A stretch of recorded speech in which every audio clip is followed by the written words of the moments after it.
হযরত জিবরাইল আমিন একবার, দুইবার, তিনবার বুকে চাপ দিয়েছেন। চাপ দিয়ে বললেন, ইকরা বিসমি রাব্বিকাল্লাযী খালাক, খালাকাল ইনসানা মিন আলাক, ইকরা ওয়া রাব্বুকাল আকরামুল্লাযী আল্লামা বিল কলম, আল্লামাল ইনসানা মা লাম ইয়ালাম। আল্লাহু আকবার বলেন। পাঁচখানা আয়াত নিয়ে আল্লাহ নবী বাড়িতে আসতে তারজুফু ফুআদুহু, দিলটা থর থর করে কাঁপতেছিল, জ্বর আইসা গেছে। সুবহানাল্লাহ। ওই নির্জন এলাকায় পাহাড়ের চূড়ার উপর হেরা গুহায় কাকে দেখলাম, জীবনে কোনোদিন তার সঙ্গে দেখা হয় নাই। কে গো তিনি এত জোরে চাপ দিলেন? কিন্তু এই বিষয়টা কার সঙ্গে শেয়ার করবে? মা তো দুনিয়াতে নাই, বাবাও তো দুনিয়াতে নাই। আল্লাহর হিকমত হলো তার হাবিবকে এককভাবে কারো জিম্মাদারিতে দিবেন না। তাই মার পেটে থাকা অবস্থায় বাবার বিদায়, বয়স যখন 6 বছর তখন মার বিদায়। এরপরে ছিলেন দাদা খাজা আব্দুল মুত্তালিব, তার বিদায়। এরপরে খাজা আবু তালেব চাচা, তারও বিদায়। আল্লাহ পাক বলেন, পৃথিবীর মানুষেরা বাবা যদি এককভাবে আমার হাবিবকে লালন পালন করত, তাইলে বাবা বলতো ছোটকালে আমার পোলাকে আমি লালন পালন কইরা বড় করছি।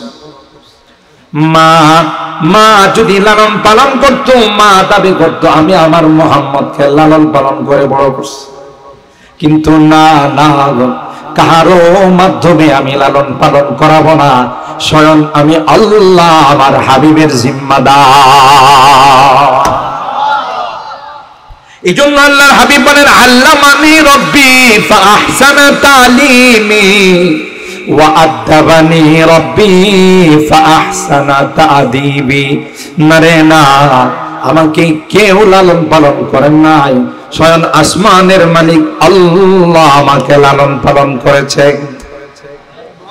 আমার ভাইরা, ওই আল্লাহর হাবিবের সহধর্মিনী আম্মা জান খাদিজাতুল কুবরা রাদিয়াল্লাহু তাআলা আনহা ছাড়া ঘরের মধ্যে আর কেউ নাই যার সঙ্গে তিনি তার মনের দুঃখটা শেয়ার করতেন।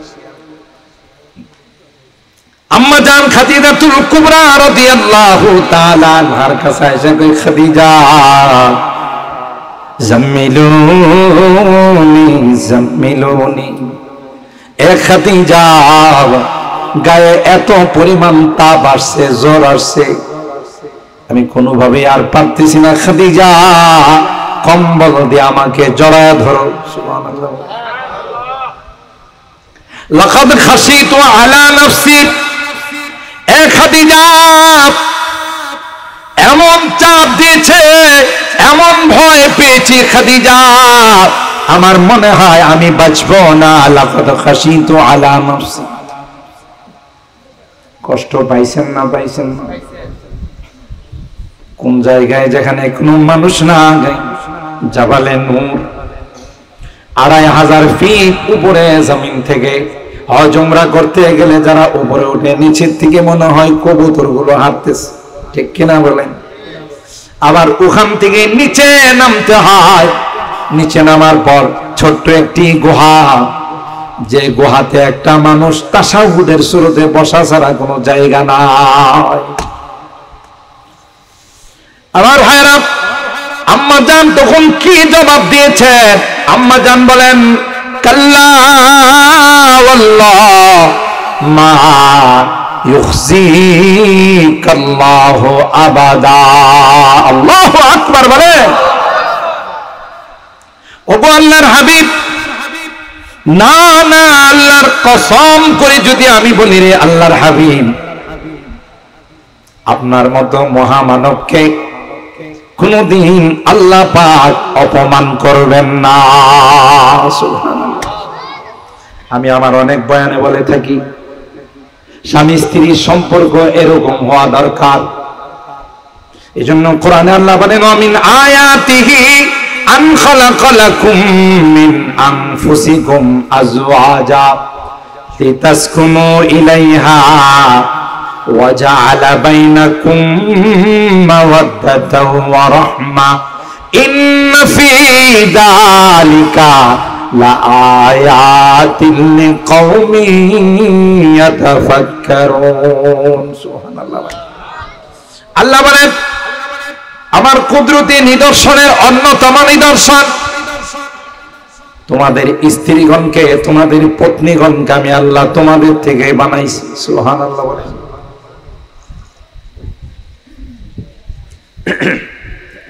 তোমাদের থেকে বানাইছি, তার অনেক বিশ্লেষণ আছে, আমি সেদিকে যাব না। কেন বানাইছি?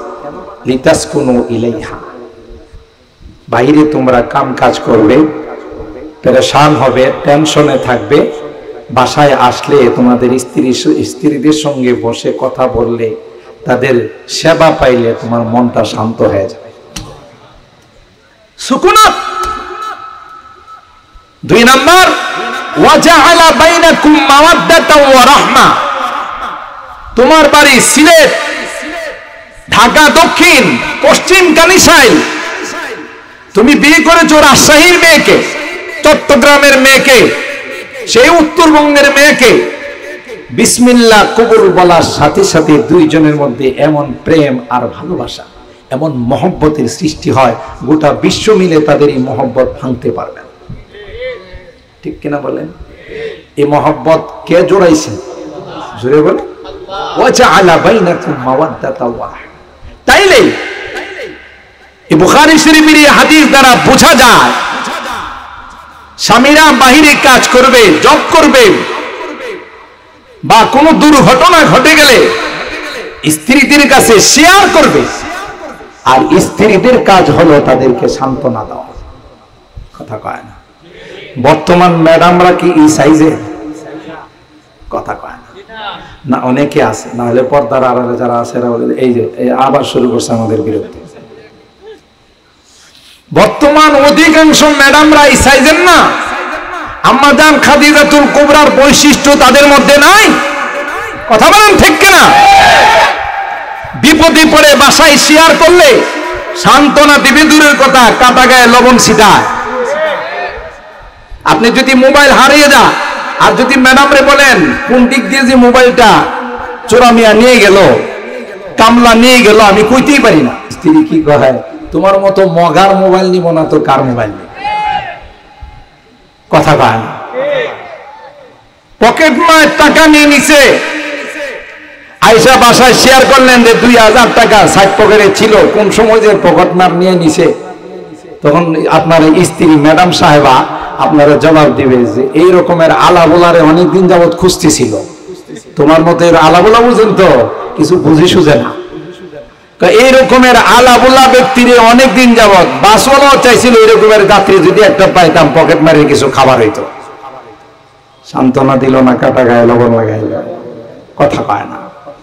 অথচ নেককার স্ত্রী যারা হবে, দিনদার স্ত্রী যারা হবে, স্বামীর বিপদের সময় বলবে নো টেনশন, কিসের কি, আপনার একটা মোবাইল নিয়ে গেছে, 2000 টাকা নিয়ে গেছে, আপনার গায়ে যে কোনো আঘাত লাগে নাই, এটা আল্লাহর কাছে শুকরিয়া আদায় করে।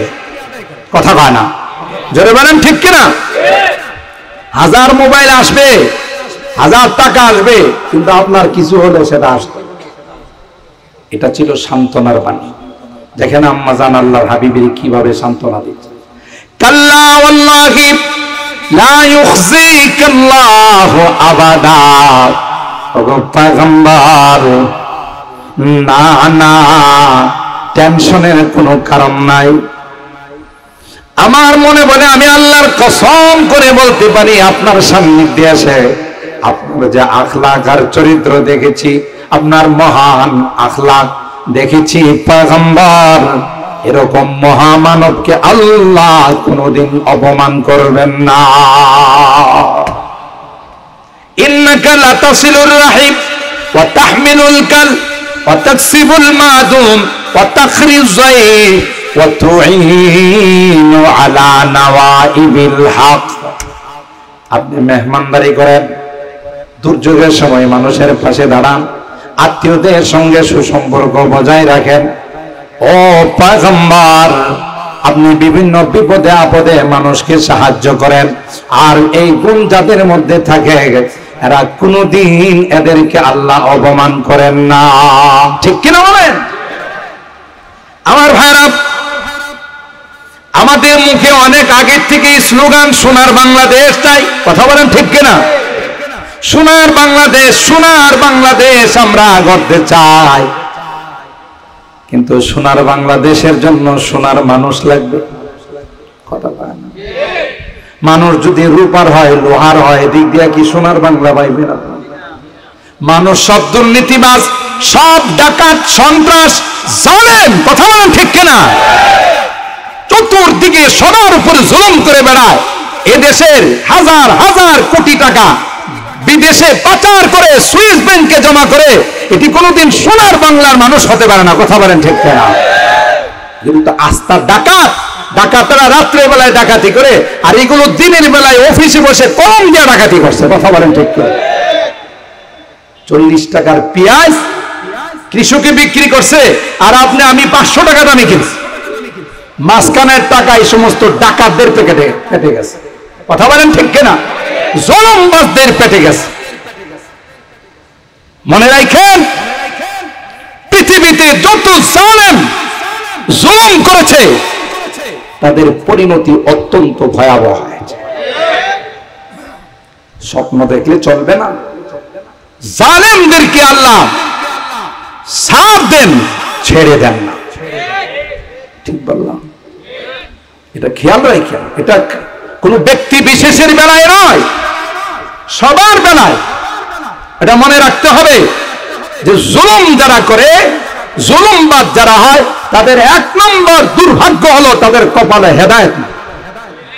ইন্নাল্লাহ লা ইয়াহদিল কওমাজ জালিমিন, জালেমদেরকে আল্লাহ হেদায়েত দেন। আর কঠিন শাস্তি, ওয়া কাযালিকা আখযু রাব্বিকা ইযা আখাযাল কুরা ওয়া হিয়া যালিম ইন্না আখযাহু আলীমুন শাদীদ। আল্লাহ কয়, আমি যখন ধরে ফেলবো 45 মিনিট সময়ও দিব না। কথা বলে না? কি দিব না? 45 মিনিট সময় দিব না। আপনি অতীতের ইতিহাস তালাশ করে দেখেন, আবু জাহেলের মতো এত বড় বিশ্ব সন্ত্রাস, 2টা পিচ্চি গলার মধ্যে তলোয়ার চালাইছে। সুবহানাল্লাহ। কে করাইছেন? নমরুদের মতো ইন্টারন্যাশনাল হারামজাদা। কথা বলে না? এটা কি লোকাল হারামজাদা ছিল না ইন্টারন্যাশনাল হারামজাদা? এই ইন্টারন্যাশনাল হারামজাদারে আল্লাহ মশা দিয়া সাইজ করছে, তাও জুতা দিয়া। কথা কোন ঠিক কিনা? এগুলো ভুলে গেলে হবে না। আমাদের সমাজের রাজনীতিক যারা করে, রাজনৈতিক নেতৃবৃন্দ, পায়ে ধরে বলে রাগ করবেন না, এই রাজনৈতিক নেতৃবৃন্দের একটা স্লোগান বড় গলত স্লোগান। যখনই কোনো সমাবেশে যায়, সেমিনারে যায়, গিয়ে বলে সর্বময় ক্ষমতার মালিক জনগণ, এটা কুফরি স্লোগান। ঠিক বললাম? সর্বময় ক্ষমতার মালিককে জোরে বলে আল্লাহ দেখাই দেন, আমি যে সর্বময় ক্ষমতার মালিক। কত ইজ্জু মান তাশা কত যিল্লু মান তাশা বিয়াদিকাল খাইর। কাউকে ইজ্জত দিই, কাউকে ক্ষমতায় বসায়, আবার কাউকে ক্ষমতার থেকে টেনে হেসড়ে অপমান করে নামায়। কথা বলেন ঠিক কিনা? পাওয়ার থাকা অবস্থায় দাম্ভিকতায় থাকা যাইত। আমরা যারা ওয়াজ করি, আপনারা জানেন না, আমাদের ইনকামের উপরে ট্যাক্স লাগাইতে লিস্টে করছে 1000 আলেমদের, যারা ওয়াজ করে টাকা আনে তাদের ইনকামের মধ্যে ট্যাক্স লাগাও। আমাদের অলিপুরি শেখ হুজুর খুব সুন্দর করে বলেন কাল্লা সূরার ঘটনা। কথা পায় না? জানেন না? কাল্লা সূরার ঘটনার মতো গ্রামগঞ্জে যখন চুরি হয়, একজন যখন ডাক দেয় যে চোর চোর, সবাই চতুর্দিকে বের হয়ে যায়। ঠিক না? চতুর্দিকে যখন চোর চোর করে ডাক দিতে থাকে, চোরামিয়া তো মাঝখানে পড়ে গেছে। চোরামিয়া চিন্তা করে, আমি যদি এখন চুপচাপ থাকি তাহলে তো ওই কালামানিকের মতো পাইকারি মায়ের পড়বো। কথা বলেন ঠিক না? এটা তো অবদান আপনাদের সিলেটবাসীদের অবদান, বুঝলেন? কোটি কোটি টাকা নেয়া পালাইতে চাইছিল, যে বাহন সারা জিন্দেগি বুকে ধারণ করছে এই বাহন তারে আর ঠাঁই দিল না। কথা কয় শেষ পর্যন্ত আর রক্ষা করলো না। তারপরে যারা টাকা পয়সা নেওয়ার নিয়ে আবার নিজের দেশে ফেরত পাঠাইছে, আর এলাকার মানুষ গনিমত পায় এমন পাইকারে মার দিছে যে নিচের অংশ শেষ। কথা কয় না। দাম্ভিকতা তোমার কোথায়? ও বিচারকের আসনে বসে মনে যা ইচ্ছা তাই করেছো, আল্লাহ বলো করো, একদিন কলা পাতাতে শোয়ার জায়গাও পাইবা না। কথা বলেন ঠিক কিনা? কে দেখাইছেন? সুবহানাল্লাহ। তো এগুলো বুঝতে হবে, জালেমদের কোনো ঠিকানা নাই। যত বড় পাওয়ারফুল ব্যক্তি হোক, জালেম পাকড়াও এমন ভাবে হবে কিছুই নিয়ে যাওয়ার সুযোগ পাবে না। কথা ঠিক না বেটি? বহুত তালিব खुदा मिलता शिकस्ता दिल नहीं मिलता, शिकस्ता दिल जैसे हासिल हकीकत में वही कामिल। কবি ডাক দিয়া বলেন, ভঙ্গ হৃদয় নিয়ে যদি আল্লাহর কাছে কেউ ফরিয়াদ জানায়, ফরিয়াদ জানাইতে দেরি হয়, আল্লাহর আরশে ধাক্কা দিতে দেরি হয় না। जो जलाता है किसी को खुद जलता है जरूर, जो जलाता है किसी को खुद जलता है जरूर, शमा भी जल जाता है परवाना जल जाने के बाद, शमा भी जल जाता है परवाना जल जाने के बाद। और भाइरा, মোমবাতি যখন জ্বালানো হয় চতুর্দিক দিয়ে পঙ্গপাল গুলো এসে আগুনে পুড়ে মরে না, নিচে সব মরে থাকে, জ্বালাই কে? মোমে জ্বালায়। শেষে কি মোম টিকে থাকতে পারে না, হেও জ্বলে। जो जलाता है किसी को खुद जलता है जरूर, शमा भी जल जाता है परवाना जल जाने के बाद। যারা চেয়েছিল ইসলামের আওয়াজকে উঠাই দিবে, এক মূর্তির আন্দোলন করার কারণে হাজার হাজার উলামায়ে কেরামকে জেলে ঢুকানো হয়েছিল। কথা কয় না? মাত্র একটা মূর্তি গ্রিক দেবীকে সরানোর জন্য আন্দোলন করেছিল। সেজন্য দেশের রব্বানি হাক্কানি নায়েবে রাসূল উলামায়ে কেরামদেরকে জেলখানায় ঢুকাইছিল। আল্লাহ উলামায়ে কেরামদেরকে বলে, জেলখানায় যায় তাহাজ্জুদ পড়ো, দোয়া করো, এমন একদিন আসবে রে যেদিন বাংলাদেশে একটা মূর্তিও থাকবে না। ঠিক কি না বলেন? দেখছেন খোদাই কারবার, একদিনের মধ্যে সব মূর্তি চুরমার। কথা বলেন, কার ফায়সালা? शमा में हिम्मत कहा जो तेरे परवानों में है, शमा में हिम्मत कहा जो तेरे परवानों में है, लुत्फ जीने में नहीं जल जल के मर जाने में है, लुत्फ जीने में नहीं जल जल के मर जाने में। सुभान अल्लाह। সবরের পরীক্ষা নেন, ওলামায়ে কেরাম মাহফিল করে দিনের কথা কয়। ওলামায়ে কেরামের ইনকামের মধ্যে ট্যাক্স বসাইতে হবে।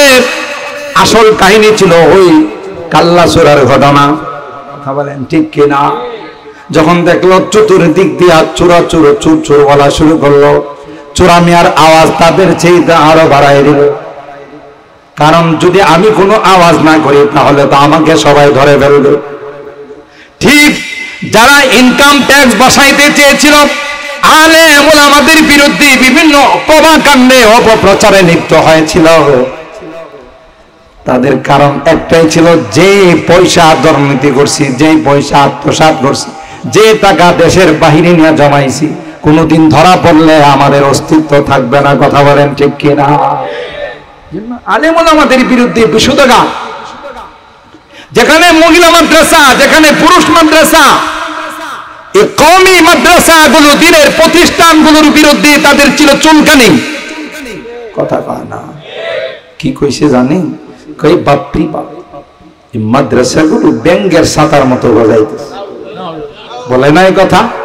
আর মাদ্রাসায় যারা পড়ে তাদেরকে সন্ত্রাস, জঙ্গিবাদ, মৌলবাদ, রাজাকার বলে গালি দেওয়া হয়েছে, ঠিক কিনা বলেন? আবার মাঝে মধ্যে বলছে তোমারে প্যারে পাকিস্তান মে চলে যাও, কথা কয় না। আমরা যদি কি তোমারে প্যারে ভারত মে চলে যাও, কথা কয় না। আমাদেরকে যদি তোমরা বলো তোমারে প্যারে পাকিস্তান মে চলে যাও, हम भी कहेंगे तुम हमरे दादा की देश में चले जाओ, কথা বলেন ঠিক কিনা? আল্লাহ কয় এরা যাবে না, এরা এদেশে জন্মাইছে, আলেম ওলামা এদেশে জন্ম নিয়েছে, তাদের বিদেশে কোনো সেকেন্ড হোম নাই, সুইস ব্যাংকে তাদের কোনো টাকা নাই। এদেশের যখনই কোনো দুর্যোগ দেখা দেয়, যখনই কোনো মহামারী দেখা দেয়, সবার আগে যারা খেদমতের জন্য, সেবার জন্য নেমে যায় এরা হলো হক্কানি রব্বানি উলামায়ে কেরাম। এদেশের মাতৃভূমির বিরুদ্ধে যদি কেউ চোখ রাঙায়া তাকায়, তার চোখ উঠানোর জন্য সর্বপ্রথম যারা অগ্রসর হবে এরা হলো এই হক্কানি রব্বানি উলামায়ে কেরাম, ঠিক কিনা বলেন? তো আল্লাহ তাআলা কয় মাদ্রাসা ব্যাঙ্গের ছাতার মতো গজাইছে, আরো গজাইবে, সুবহানাল্লাহ বলেন। যত বেশি ষড়যন্ত্র করবে তত এই সকল মাদ্রাসাগুলো সামনের দিকে অগ্রসর হবে। এই মাদ্রাসার দায়িত্ব কে নিছেন? ইন্না নাহনু নাযালনা যিকরা ওয়া ইন্না লাহু লাহাফিজুন। আল্লাহ কয় কোরআন আমি নাজিল করেছি, আর এই কোরআনের সংরক্ষণের দায়িত্ব আমি আল্লাহ নিয়েছি। এই যে ছোট ছোট 5 জন হাফিজে কোরআনের মাথায় পাগড়ি দেওয়া হলো, 30 পারা কোরআন তাদের সিনায় কে রক্ষণ করলো? 30 পারা কোরআন তাদের সিনায় কে সংরক্ষণ করলো? জোরে বলতে হবে। কোন রাডার দিয়ে, কোন মেশিন দিয়ে একটা অক্ষর তালাশ করে পাওয়া যাবে? বরং দিন দিন দিন দিন কোরআনের মাদ্রাসা কমতেছে না বাড়তেছে? আর হ্যাঁ, কারণ আল্লাহ বলেন আমি লাইট জ্বালিয়েছি, গোটা বিশ্ব মিলে যদি লাইটকে অফ করতে চায় পারবে না, পারবে না। যারা অফ করতে আসবে তারা নিজেরাই অফ হয়ে যাবে। খুরশিদে দ্বীন আহমদ কা आलम के उफुक पर चमकेगा। জি দিনের এই সূর্য জ্বালাইছেন কে? জোরে বলেন। এটা কি কোনো বাপের বেটার ক্ষমতা আছে অফ করা? গোটা বিশ্বের সমস্ত শক্তি যদি একত্রিত হয়ে কোরআনের বিরুদ্ধে ষড়যন্ত্র করে, আল্লাহর কসম মুহূর্তে সব শক্তিকে খর্ব করে দিবে, কোরআনের পতাকা পথ পথ করে উঠতে থাকবে, ঠিক কিনা বলেন? খুরশিদে দ্বীন अहमद का आलम के उफुक पर चमकेगा, ये नूर हमेशा चमका है, ये नूर हमेशा चमका है, ये नूर बराबर चमकेगा, इल्म हुनर का यही वारा, तारीफ का वो शह पारा है, हर फूल निहाय के शोला है, हर सलवा यहाँ मीनारा है। अल्लाहु अकबर। कुह सारे हाथ दबो जाते हैं, तोहफा यहाँ रुक जाते हैं। अल्लाहु अकबर। কবি বলতেছে যদি সিডর সাইক্লোন এখানে আসে, আসার পর এখানে আস্তে করে থেমে যাবে। সুবহানাল্লাহ। পাহাড় এখানে আসলে থেমে যায়। পৃথিবীর কোন শক্তি এখানে মোকাবেলা করার ক্ষমতা রাখে না। যেই লাইটের মালিক আল্লাহ, সেই লাইটকে অফ করার যতই ষড়যন্ত্র হোক, ষড়যন্ত্র নিস্তেনাবুদ হয়ে যাবে, কোরআনের আলো পথ পথ করে জ্বলতে থাকবে। ঠিক কিনা বলে? को सारी हाथ बजाते हैं तोहफा यहाँ रुक जाते हैं, इसका है फकीरी के आगे, इसका है फकीरी के आगे शाहों की महल झुक जाते हैं, इल्म गुनर का गहवारा तारीख का शह पारा है, हर फूल हाय के शोला है, हर शर्वा यहाँ मीनारा है। अल्लाह শেষ কথা, যে কথা দিয়ে আমি শুরু করেছিলাম, যে সোনার বাংলার জন্য সোনার মানুষ, ঠিক কিনা? মনে আছে তো? আর সোনার মানুষ কোন বাজারে পাওয়া যায়, কোন ফ্যাক্টরিতে পাওয়া যায়? সোনার মানুষের জন্য সোনার মা দরকার। কথা বলেন ঠিক কিনা? একটা মা যদি নেককার হয়ে যায়, একটা মা যদি দিনদার হয়ে যায়, তার ভিতর থেকে যে সন্তান আসবে এটা কোনোদিন সন্ত্রাস হতে পারে না, দুর্নীতিবাজ হতে পারে না, লুটেরা হতে পারে না, এটা কোনোদিন ওই রকমের খুনি আর গুমি হতে পারে না। কথা বলেন ঠিক কিনা?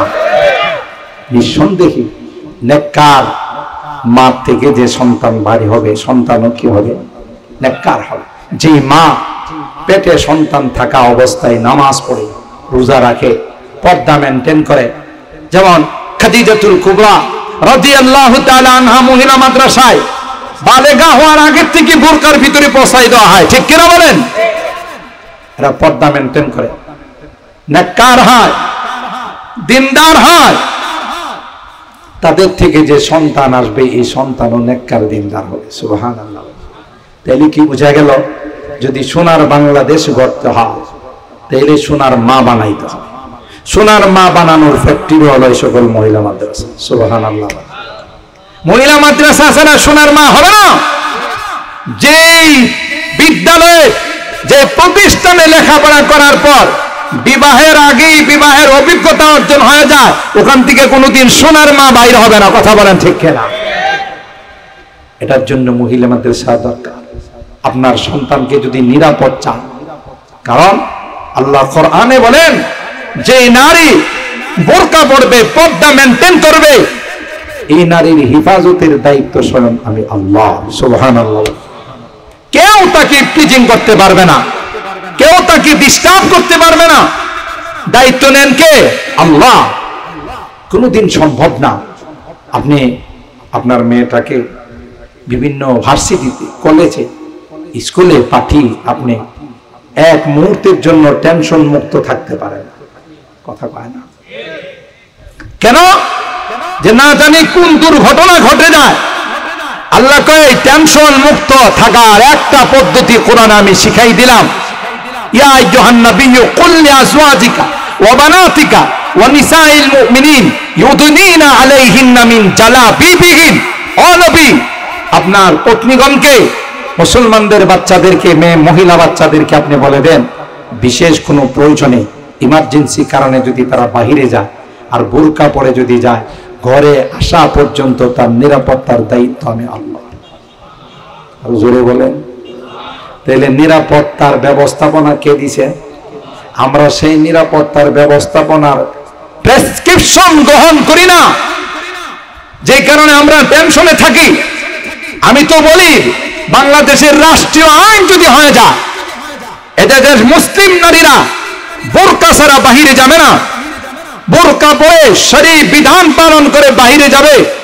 বাংলাদেশের কোথাও টেকনাফ থেকে তেতুলিয়া, রূপসা থেকে পাথুরিয়া, কোথাও একটা নারীও ইফটিজিং এর শিকার হবে না, ধর্ষণ তো দূরের কথা।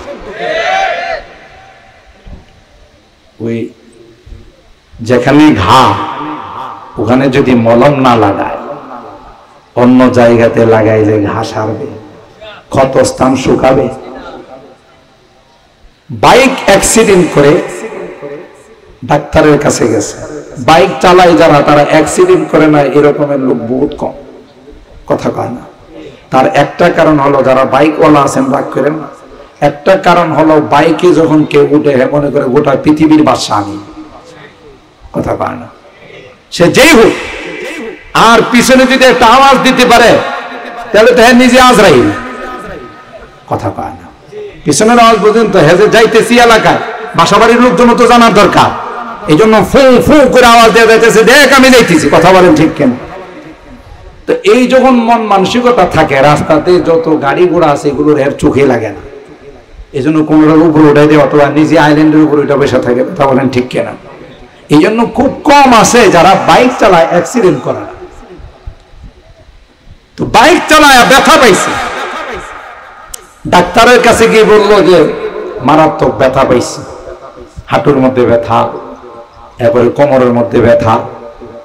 ডাক্তার বলল যে আমার কাছে একটা বিদেশি মলম আছে, আপনি যেখানে ব্যথা পাইছেন ওখানে মালিশ করবেন 3 দিন, আশা করা যায় আপনার ব্যথা থাকবে না। এটা বড় পরীক্ষিত মলম। ঠিক আছে দেন, মলম দেন। হ্যাঁ, সকালবেলা ঘুম থেকে ওইটা ঢাকা দক্ষিণ যে বাজার আছে, বাজারে অ্যাক্সিডেন্ট করছিল, বাড়ি থেকে পশ্চিম কানিশাল থেকে ওখানে গেছে। ওখানে গিয়ে যে জায়গাতে অ্যাক্সিডেন্ট করছিল ওখানে ওই মলমটা মালিশ করা শুরু করছে। কি শুরু করছে? মালিশ করে। আর আল্লাহরে কয়, আল্লাহ, ডাক্তার শর্ত করছে এটা বড় কার্যকরী মলম, তুমি আমার ভালো করে দিও। এভাবে কয়দিন মালিশ করছে? কথা পায় না। আপনারা কি বলেন? হ্যাঁ, ব্যথা ভালো হবে? ব্যথা ভালো হবে না, আরো বাড়বে। 3 দিন মালিশ করার পর ডাক্তারের কাছে গিয়ে ফালতু মলম দিছে। 3 দিন মালিশ করলাম, ব্যথা একটু কমে নাই, ফুল আরো বাড়ছে। ডাক্তারে কয় এটা তো খুব কার্যকরী মলম, আমি পর্যন্ত যাদেরকে মলমটা দিছি সবাই খুব উপকার পাইছে, আপনি উপকার পান নাই? আমি যেভাবে বলছি সেভাবে মালিশ করছেন তো? বলা হয়। কিভাবে করছেন? আপনি বলছেন না যেখানে ব্যথা পাইছেন ওখানে 3 দিন মালিশ করবেন। ব্যথা তো পাইছে আমি ঢাকা দক্ষিণ বাজারে, আমি ওখানে মালিশ করছি। আপনার বিশ্বাস নয় আমার সাথে আসেন, আমার 3 দিনের মালিশ ওই জায়গাটা ফিনিশিং হয়ে গেছে। ডাক্তারের মাথায় হাত দিয়া জীবনে কত রুগী পেলাম, ওর মতো মগা চৌধুরী তো আমি জীবনে দেখিনি। আরে কইলাম কি আর করলো কি? এ বেটা, তুমি কি রাস্তায় মালিশ করতে? আপনারা কইছেন যেখানে ব্যথা পাইছেন সেখানে মালিশ করুন, ব্যথা তো আমি ওখানে পাইছি, কথা পায় না। জীবনে এর ব্যথা ভালো হবে? তো কোরআনে আল্লাহ আমাদেরকে প্রেসক্রিপশন দিয়েছেন যে তোমার মেয়েটাকে, তোমার স্ত্রীকে তুমি বোরকা পরায়া বাহিরে যদি বাহির করো, তাকে ঘরে পৌঁছানোর দায়িত্ব আমি আল্লাহ। আরো আসতে সুবহানাল্লাহ। কে নিছেন দায়িত্ব? আল্লাহ যেখানে দায়িত্ব নিয়েছেন এখানে কেউ তাকে ধর্ষণ করতে পারে, কেউ টিচিং করতে পারে, আল্লাহই তো তার দায়িত্ব। কোরআনে আল্লাহর জায়গায় বলেন, তোমরা যদি নামাজ কায়েম করো, 5 ওয়াক্ত নামাজ যদি তোমরা পড়ো, এদেশে কাহারো বাপের বেটার ক্ষমতা নাই কোনো দুর্নীতি করার, কথা বলেন ঠিক কিনা? ইন্না সালাতা তানহা আনিল ফাহশাই ওয়াল মুনকার ওয়া লাযিকরুল্লাহি আকবার। নামাজ সব রকমের দুর্নীতি, চুরি, ডাকাতি, সন্ত্রাসী সবগুলোর থেকে এক নামাজ বিরত রাখতে পারে, ঠিক কিনা বলেন? আপনি বিশ্বাস না হলে আইন করে দেখেন, কোন দুর্নীতিবাজ দুর্নীতি করতে পারবে না, কলমের গুতায় টাকা নিতে পারবে না, এদেশে কোন রকমের অশান্তি থাকবে না। কোরআনের বিধান যদি আমরা ফলো না করি, শান্তি আসবে কোত্থেকে? কথা বলেন ঠিক কিনা? সম্মানিত, শুধু আলোচনা আর লম্বা করবো না। আমি যেই আলোচনা দিয়ে শুরু করেছিলাম যে মহিলা মাদ্রাসা এবং হাফেজে কোরআনের যে ফজিলত, আপনারা এই মাদ্রাসাটাকে ভালোবাসেন, মহব্বত করেন, নিজের মেয়ে সন্তানদেরকে আলেমা বানাবেন, ছেলে সন্তানদেরকে হাফেজ আলেম বানাবেন, লাভ হবে, লস হবে না। যেদিন কেউ আপনার পাশে দাঁড়াবে না সেদিন এরা আপনার সুপারিশ করবে, ঠিক কিনা বলেন? সেদিন আপনি দেখবেন আপনি মাদ্রাসাগুলোকে ভালোবাসার কারণে, মহব্বত করার কারণে আপনার কি লাভ হয়েছে। আল মারউ মা মান আহাব্বা, পৃথিবীতে যে যাকে ভালোবাসবে তার সঙ্গে তার হাসর হবে। মহব্বত করবো তো ইনশাআল্লাহ। হাত তুলেন, হাত তুলেন, হাত তুলেন। লিল্লাহে তাকবীর। না, আল্লাহু আকবার মনে হয়েছে আপনারা 3 দিন যাবত খান না। সিলেটের মানুষের আল্লাহু আকবারের আওয়াজ এরকম হয় না, লিল্লাহে তাকবীর। আরো জোরে হবে, লিল্লাহে তাকবীর। কোরআন সুন্নাহর আলো, কোরআন সুন্নাহর আলো। আল্লাহ আমাদের হাতগুলো কবুল করেন, আমিন। আল্লাহ তাআলা এই মাহফিলকে কবুল করুন।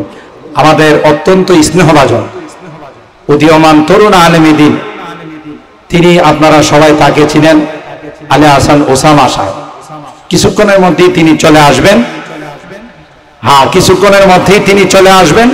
কেউ ওটাওটি করবেন না, অত্যন্ত সুন্দর এবং চমৎকার আলোচনা করেন উদীয়মান তরুণ আলেমে দ্বীন, যাদেরকে দিয়ে আমরা ভবিষ্যতে অনেক কিছু আশা করি। কি বলেন, ঠিক কিনা?